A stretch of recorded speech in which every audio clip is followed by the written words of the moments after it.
Olá, gente. Eu sou o professor Humberto Amaral e essa aqui é a questão de número 6 de eletrônica linear, ok? Vamos nessa aí.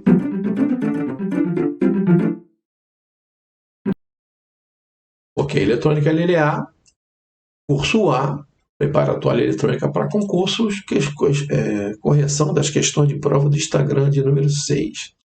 Vamos lá. Essa questão aí é do curso de formação de oficiais de especialista, uma questão de comunicações, no caso, a especialidade, né? Mas a questão é de eletrônica linear, tá? E diz o seguinte: um dos primeiros dispositivos eletrônicos a ser apresentado chama-se diodo. Ele é o mais simples dispositivo semicondutor, mas exerce um papel vital em sistemas eletrônicos e possui características bastante semelhantes à de uma simples chave. Para a configuração do circuito abaixo, o valor da tensão VO em volts é. Então, ele me dá um circuitinho aqui e dê uns valores de tensão para a gente saber qual é a resposta. Antes da gente ir direto à resposta, vamos analisar o que ele está falando. Só lembrando, gente, lembrando vocês que aqui não é bem uma aula, né? A gente está dando uma noção para não responder direto ao gabarito, só dar uma explicaçãozinha básica. No nosso material teórico, nas nossas aulas em vídeo, a gente tem uma explicação, obviamente, bem mais completa. Mas vamos a ela aqui, no caso, vamos à resolução, explicando um pouquinho da teoria dos semicondutores, tá? Bem, vamos falar primeiro dos condutores. O que é um condutor? Um condutor é qualquer coisa que passe corrente elétrica, né? Ele pode ser dividido em bons, maus e semicondutores, tá bom? Vamos lá. O que define isso é o chamado elétron livre, né? A gente conhece que a gente tem, você já sabe que a gente tem, tudo é composto por átomos, né? E a gente tem no átomo aqui, no átomo do cobre aqui, né? A gente tem o núcleo, ok? Onde temos nêutrons e prótons, e temos os elétrons girando ao redor em órbitas, né? O elétron chamado elétron de valência é o elétron que a gente tem aqui, ó, na última camada, né? É um elétron que tem uma força de atração pelo núcleo muito baixo, é chamado elétron de valência, ou também chamado de elétron livre, esse elétronzinho que está aqui do cobre, tá? Esse elétron é que vai determinar se o material é bom, mau, ou se ele é um semicondutor, tá certo?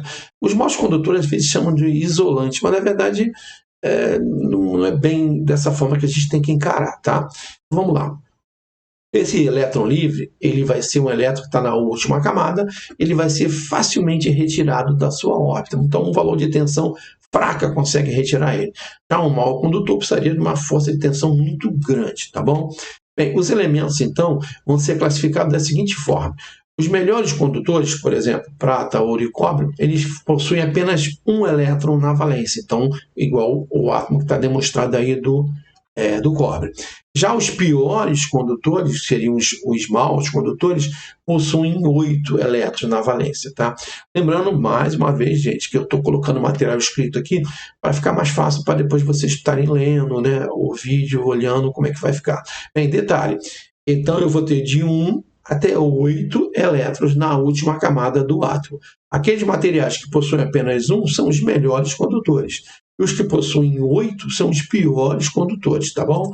E os que têm uma faixa assim intermediária, né? Não tem nem 4, não tem nenhum, nem 8, eles estão entre os semicondutores, sendo que os semicondutores são aqueles que têm 4 elétrons, tá? Bem na intermediária, tá bom? Bem, o semicondutor ele pode ser intrínseco quando ele é um semicondutor puro, ou seja, é um material purinho, não tem nada junto com ele, tá certo? Então, esse semicondutor, se eu pegar esse material aqui, você já conhece, né? Pegar um pedaço de silício puro, ele é um chamado semicondutor intrínseco, tá? Porque ele não tem nenhuma impureza nele. Tá? Para que ele possa conduzir melhor, para que ele possa trabalhar como a gente quer, a gente faz uma dopagem no semicondutor. O que é uma dopagem? É a inserção de um outro material dentro do cristal. Ok? Esse material é chamado de impureza, tá? E esse processo é o chamado processo de dopagem. Então, a partir do momento em que eu pego um material, um semicondutor intrínseco, pega um semicondutor puro, pega um pedacinho de cristal de silício puro, é um semicondutor puro, é um semicondutor intrínseco, e eu dopo ele, coloco uma impureza nele que vai transformar ele num semicondutor, extrínseco e vai ser do tipo P ou do tipo N, dependendo da impureza que eu coloco nele, tá bom? Bem, os semicondutores mais utilizados, que a gente conhece, era, a princípio, o germânio, tá? O germânio tem 4 elétrons na órbita de valência, mas ele tinha uma falha fatal, né? Diz o livro, é uma corrente reversa dele muito alta. Então ele acabou sendo substituído pelo silício, que hoje em dia é que domina, tá?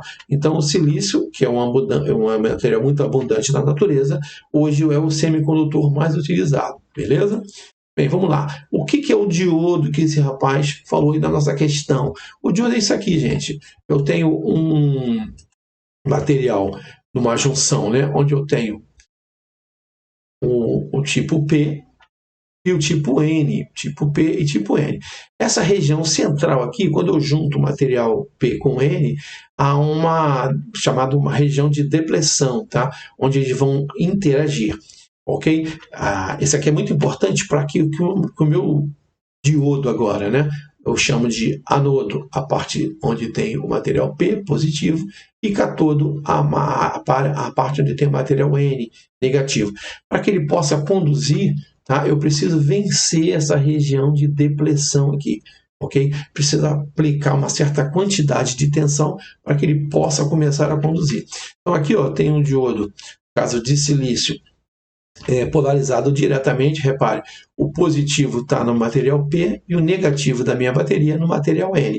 A camada de depressão, como está positivo, ela tende a diminuir, ok? E o diodo conduz bastante. Se eu aplicar uma tensão inversa, negativo da minha bateria no material do tipo P e positivo no material do tipo N, essa camada de depressão ela aumenta e o diodo acaba não conduzindo, conduzindo mal, conduzindo pouco, ok? Bem, vamos lá. Então tem aqui o diodo, que a gente viu uma depressão menor e uma depressão maior.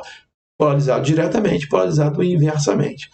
Graficamente falando, a gente teria esse gráfico aqui. Repare, esse gráfico, repare que ele tem dois lados. Eu tenho o lado de cá, positivo, e tem o lado de cá, que ele conduz negativamente. Daí dá exemplo da criação do Zener, né? A gente vai ver no material nosso que existem diversos tipos de diodo.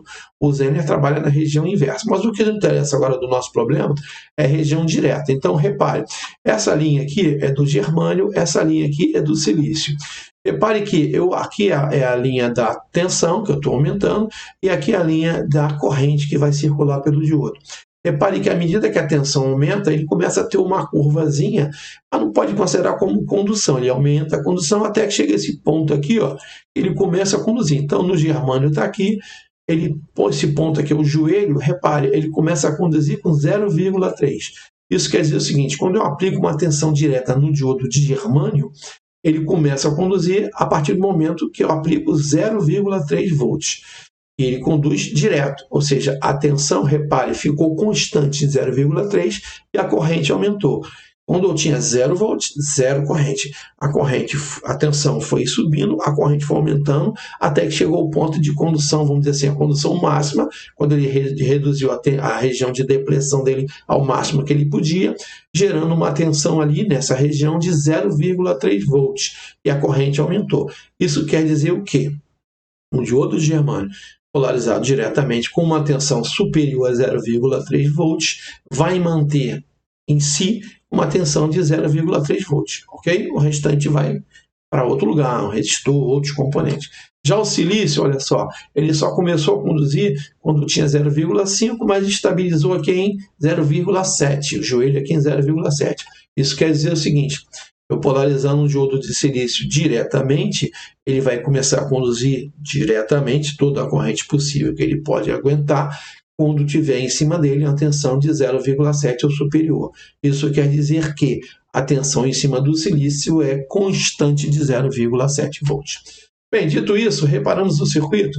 Repare, ele botou aqui uma tensão de 20 volts superior ao do silício e ao do germânio, que a gente precisa para eles conduzir, e botou um diodo de silício em paralelo com o diodo de germânio. Ora, quando eu ligar, aqui não tem chave, mas quando esse circuito foi ligado, quem conduz primeiro, o silício ou o germânio? O germânio precisa só de 0,3, então ele vai conduzir primeiro. Conduzindo, o que vai acontecer? Eu vou ter 0,3 aqui. 0,3 é insuficiente para o silício conduzir. Então, o diodo de silício que está em paralelo com o germânio não vai conduzir. Então, eu vou ter apenas o diodo de germânio conduzindo. Ora, se eu tenho 20 volts aplicado, 0,3 está no germânio, quanto sobrou para o resistor, que é o que está em cima da saída? 19,7 volts. Ok? Essa aí é a nossa resposta. Gente, é isso aí. Espero que vocês tenham gostado e até a próxima.